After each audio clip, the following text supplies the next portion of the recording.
All right, so let's take a look at this picture here. If you were able to get an example of that, what can we see from this picture? Wonderful.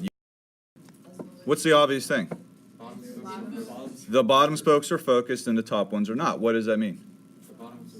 The bottom's moving slower. All right? So this picture, it's actually moving, the wheel itself is moving to the left. So we know that the center of mass is moving this way with a certain speed. Should make that smaller. Okay? Now, as this is rotating this way, right, there's tangential speeds of each of those particles. And those speeds are going to be, so this one is going to have a tangential speed in that direction. This one's going to have a tangential speed in that direction. Now, when this is rolling smoothly, the tangential speeds are equal to the speed of its center of mass at those points.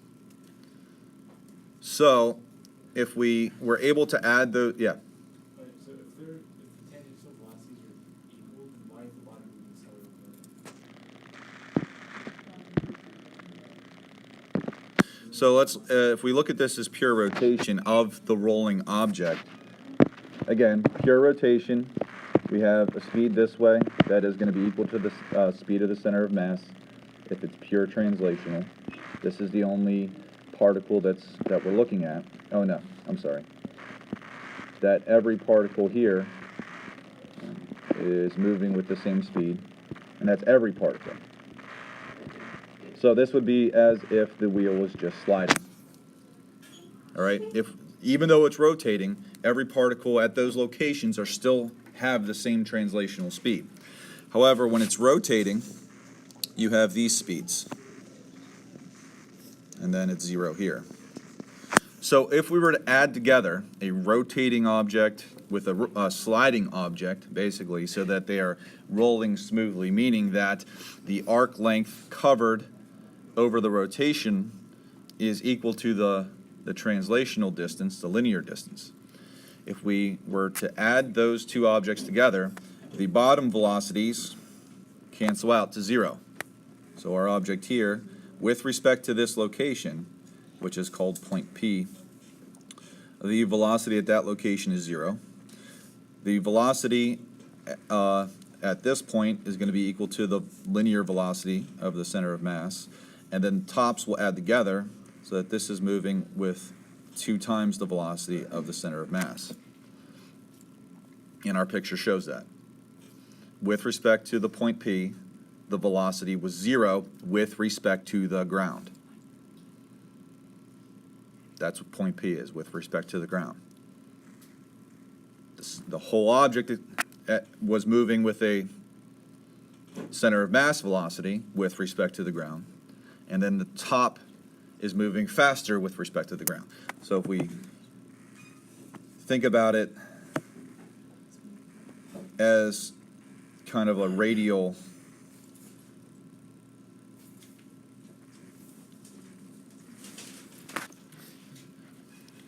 rotation with respect to point P, all of those velocities that are tangent to that wheel, so this would have to continue around that point, if you can imagine it like that, that this is going to be where it's the fastest with respect to that point, and it's going to be 0 at that point because we're just looking at it with in a relative motion to point P. So that's like us traveling with the same speed as the center of mass and looking at it from that perspective. You've all looked out a car window and it looked like everything was moving past you instead of you moving past it. Okay, that's called relativity. This is the same thing. We're moving with respect to point P. If you have a car next to your car moving at the same speed, you look out, if you try to imagine the perspective, it looks like the car is standing still with respect to your motion. All right?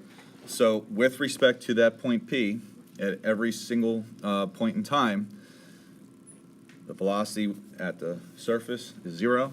Center of mass velocity is basically constant if it's rolling smoothly without any extra forces, and then the top is moving twice as fast as that center of mass.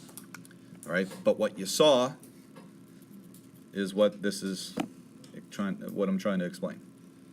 Okay, the only way to really understand it is to look at that picture, and that is what is happening. Okay, so let me, how do I?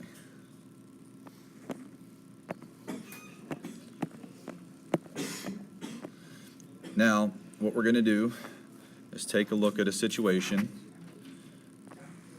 that we've looked at kind of before. And we had a block, it's a nice looking block, slide through a loop. And now we're going to have a object roll through a loop. In both situations, there's a radius r. And even though it doesn't look like that on my drawing, we're going to imagine that they are both the same value. They are both going to start at a certain height, and those two should be different.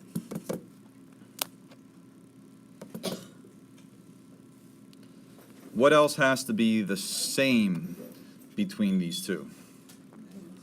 Say it again?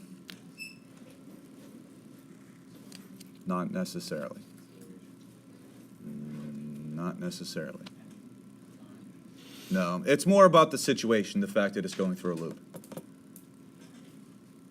Well, gravity is going to be the same. G's not going to change. It's both on planet Earth. All right, so that's his assumption. It's here. What has to be the same here? Well, yeah, they're the same radius. What speed? The minimum translational. Oh, that's how it's kind of transmitting to the board there. This should be the same. It needs a minimum translational speed at the top in order to make it around that loop. Now, what does the minimum speed at the top of a loop depend on? Gravity and radius. If you don't remember this, you should be able to mathematically prove it, that the minimum velocity is equal to the square root of GER. All right.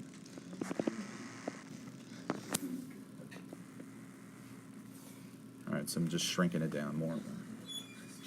Okay? So,